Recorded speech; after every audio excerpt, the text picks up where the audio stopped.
Bonjour la famille, bonjour à tous, je crois que vous allez bien. Alors c'est encore moi, votre humble serviteur, le pasteur Benjamin Kipata. Je suis venu aujourd'hui partager quelque chose avec vous aujourd'hui. Euh, la première des choses, faites ça, abonnez-vous sur notre chaîne YouTube Benjamin Kipata, partagez la vidéo pour sauver la vie d'une personne, pour aider une personne, pour édifier une personne. Alors, ça fait un bon moment, on parle sur des séries, on donne des séries des enseignements. Alors aujourd'hui, je voulais partager quelque chose avec vous.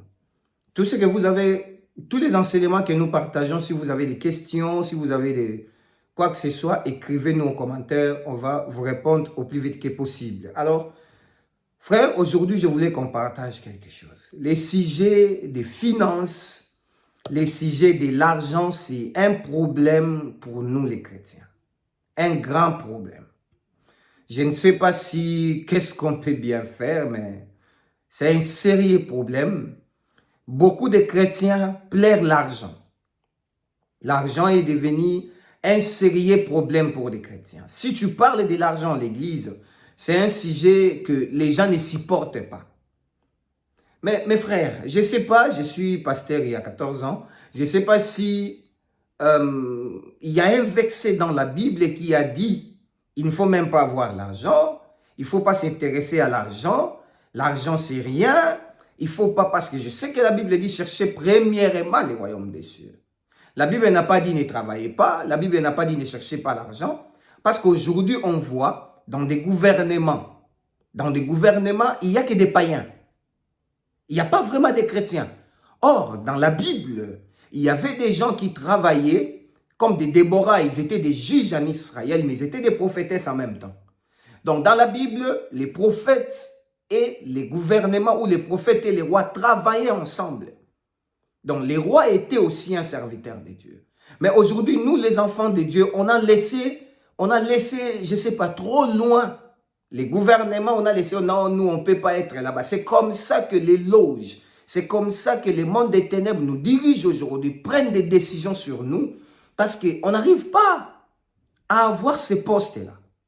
Nous sommes restés toujours concentrés dans la prière. Ce n'est pas mauvais de prier. Priez, travaillez. Priez, faites les affaires. Je voulais ouvrir une parenthèse aujourd'hui. Soki Nzambe, abenga que tu es pasteur et que tu es, je ne sais pas, serviteur de Dieu, apôtre, qui que ce soit, le Seigneur t'a appelé à temps plein. Mais c'est pas interdit de faire les affaires. C'est pas interdit de faire des business. Si l'Éternel t'a dit, toi, tu ne vas pas aller au travail, tu ne vas pas travailler, tu es dans mon service. Mais ce n'est pas interdit que tu fais des business et tu engages les gens. Tout ça, c'est une manière de gagner quelque chose. Parce que mon pasteur m'a dit, il y a des endroits, il y a des pays où tu vas partir implanter une église. C'est toi le pasteur qui va faire sortir tes moyens pour mettre en jeu pour que l'église là existe. Mais il y a des pays que tu vas partir pour implanter. Tu ne vas pas mettre ton argent en jeu. Le Seigneur va envoyer des partenaires. Et il y a aujourd'hui ces problèmes qui nous dérangent aujourd'hui, nous les chrétiens, on plaire l'argent. Pourquoi? Il y a des principes que nous ne respectons pas. Comme les gens comme des musulmans, parlons un peu des musulmans. Les gens comme des musulmans, j'ai fréquenté des musulmans là, et ils respectent la loi de leur Dieu. Qui que tu sois, si un musulman il a un magasin, il vend à 12 heures juste, je vous dis, à 12 heures juste. Qui que tu sois, tu viens acheter, le musulman là, il ne va pas te vendre. Il va laisser peut-être ces travailleurs qui ne sont pas des musulmans s'occuper de toi. Lui, il va aller prier. Allez-y faire ces constants, vous allez voir. Il partira prier. Il mettra d'abord tout ce qu'il fait à côté si c'est l'heure de la prière. Mais les chrétiens, nous, on ne les fait pas. Nous, si on voit, on voit que les gens viennent beaucoup pour acheter, mais on oublie même l'heure de la prière. Les principes de la vie, si tu manques ces principes de la vie, c'est ce qui te détruira dans la vie. Et il y a beaucoup de chrétiens aujourd'hui qui manquent des principes. Il y a beaucoup de chrétiens aujourd'hui qui meurent à cause, il n'a pas de secret, mes frères. Ce qui m'étonne, il y a même des musulmans qui disent que des mauvais œils existent. Mauvais œils. Donc ça veut dire, des musulmans ont des secrets incroyables. Mais nous les chrétiens, on n'en a pas. Vous allez voir un chrétien ou une chrétienne qui expose sa vie sur les réseaux sociaux. Comment vous faites? Comment vous faites pour prendre vos enfants, les exposer dans les réseaux sociaux? Comment vous faites? Parce que c'est un monde où vous connaissez personne. C'est un monde où, je ne sais pas, les réseaux sociaux, je ne sais pas, c'est l'enfer. Vous voyez une personne exposée. C'est pourquoi aujourd'hui, il y a beaucoup de vies des gens où ils sont détruites. Pourquoi? Parce que Batouana, Balandi, influenceur, influenceuse, reste avec la base de ta famille. Reste avec l'éducation de ta famille. Tu ne peux pas exposer toute ta vie sur les réseaux sociaux. Tu ne connais pas les gens là qui regardent. Et crois-moi, tout le monde ne sera pas d'accord que tu progresses, que tu ailles en avant. Pas tout le monde. Aujourd'hui, il y a beaucoup de gens qui meurent parce que nous-mêmes, on ouvre des portes à l'ennemi. On ouvre des portes, je ne sais pas. Tu ne peux pas t'attacher à n'importe qui. Je profite pour souhaiter meilleure vie à tout le monde, pour souhaiter... L'année vient de prendre fin, Bandegonama. Cette année vient de prendre fin. Il nous reste, je crois, 6 jours. Pour moi, les 31 ne comptent pas. Il nous reste presque 6 jours pour finir cette année. Je voudrais que là où tu es, tu réfléchisses en paix. C'était quoi tes projets de cette année? Tu avais fait quel plan pour cette année? Tu avais planifié quoi pour cette année? Est-ce que c'est réalisé ou pas? Si ce n'est pas réalisé, mets-toi d'abord sur place, réfléchis les pourquoi ça n'a pas tenu, pourquoi ça ne s'est pas réalisé. Et essaye de changer ta façon de faire des choses l'année prochaine. Tout le monde peut venir sur les réseaux, dire l'année 2025, c'est l'année de bénédiction, c'est l'année, nous tous on parle le 31 décembre, prononcer des bonnes paroles pour l'année qui vient.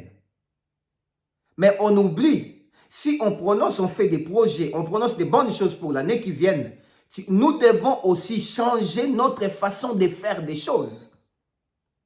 Si tu veux obtenir un nouveau résultat, tu dois changer ta façon de faire des choses. Si tu fais l'ancien système, tu restes avec ça, tu vas obtenir les mêmes résultats. Les systèmes de tout ce que tu fais comme système doit changer. Oui, l'Éternel ne ment pas, Dieu ne ment pas.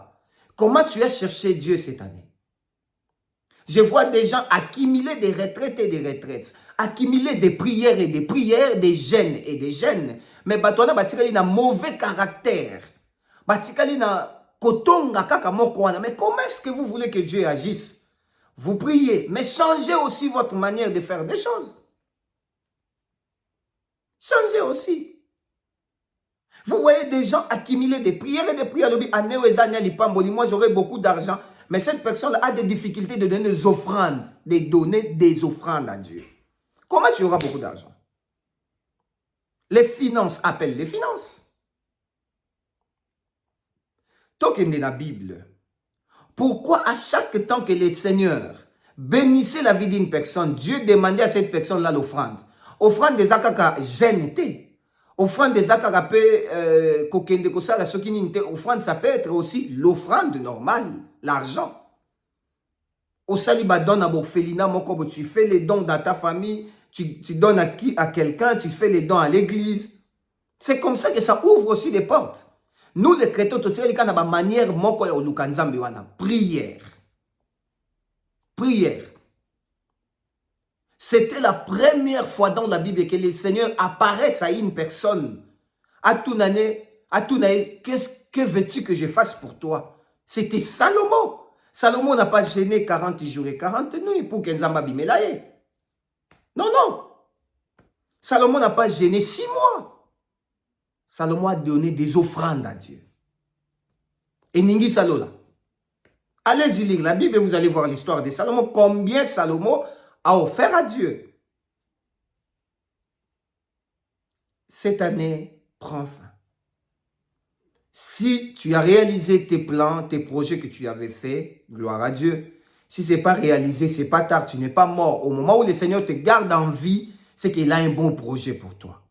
Mais la première des choses, ne pars pas le 31 décembre déclarer des paroles qui vont rester à l'air. Des paroles où tu ne vas pas travailler sur ça. Avant de déclarer des paroles, rassure-toi de changer un système de ta vie. Un système à qui tu vois que tu répètes la même chose. Comment est-ce que tu peux répéter le même système de travail, mais tu t'attends à un nouveau résultat? Ça ne marche pas. Ça ne marche pas. Cette année, regarde ce que tu dois arrêter de faire. Fais des calculs pour ton argent. Nous aussi, les chrétiens, on a un sérieux problème de la gestion. La gestion, c'est un problème. On n'arrive pas à gérer. On ne sait pas comment gérer l'argent. Non, non, non, là, on ne sait pas.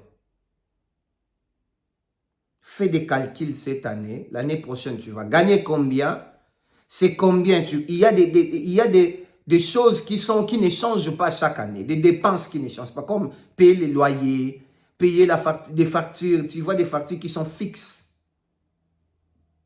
Parce qu'on dit ça en allemand, fixed cost. C'est fixe. Tu fais les calculs, tu dois voir d'où part ton argent. Où ton argent va. Où tu dépenses ton argent. Et tu fais des calculs, comment est-ce que tu peux épargner. Être chrétien, épargner, ce n'est pas interdit. Ce n'est pas interdit. Si tu as un projet à faire dans 5 ans, dans 2 ans, dans 10 ans, commence à épargner aujourd'hui pour ces projets-là. Tu réussiras. Nous, on aime faire des choses directes comme ça. Tchac, ça ne marche pas. Chrétiens, changeons notre façon de voir des choses. Changeons notre façon de faire des choses. Changeons ce que nous voulons. Si on s'attend au bon résultat, changeons notre système de travail. Notre manière de faire des choses. L'année prend fin. Gloire à Dieu, à tous ceux qui ont réalisé leurs projets. Cette année, avant que cette année se termine, mets-toi quelque part dans ta chambre, je ne sais pas où, fais les bilans de cette année. Tu ne réussiras pas si tu ne fais pas les bilans de l'année passée. Ne t'attends pas au bon résultat l'année prochaine. Si cette année, tu n'as pas fait les bilans depuis le mois de janvier jusqu'à aujourd'hui, qu'est-ce qui a changé? Qu'est-ce que tu as bénéficié? J'ai profité de l'occasion de donner meilleur vœux à tout le monde, de souhaiter, je vous souhaite de bonnes choses, que le Seigneur vous bénisse abondamment, que l'année prochaine soit une année où tu vas travailler encore et encore. Si tu n'as pas vu quelque chose, ce que Monina noté, crois, ça va aller, crois que ça ira, et ton projet là, ça va se réaliser. Que Dieu vous bénisse. Je voulais prier pour quelqu'un. Abonnez-vous, partagez la vidéo. Ça peut sauver la vie d'une personne. Je voulais prier pour toi, Seigneur. Nous te remercions, nous te disons grandement merci pour tout ce que tu as fait. Père, nous sommes infiniment reconnaissants de tes hauts faits, de tout ce que tu as bien fait, tout ce que tu as fait pour nous. Père, garde-nous, que nous puissions finir cette année en paix et en douceur. Garde nos familles, loin de nous toute force qui n'est pas de toi. Loin de nous l'esprit des morts, les accidents, des morts subites, des maladies, Père, au nom de Jésus. Protège-nous contre tout fléau. Protège-nous contre tout ce que le diable prépare pour nous. Que la gloire te revienne à jamais, à toi et à toi seul. Au nom de Jésus, nous disons Amen. C'était moi, votre humble serviteur, le pasteur Benjamin Kipata. Que mon Dieu vous bénisse abondamment Meilleurs vœux et bonne année à tout le monde. Merci.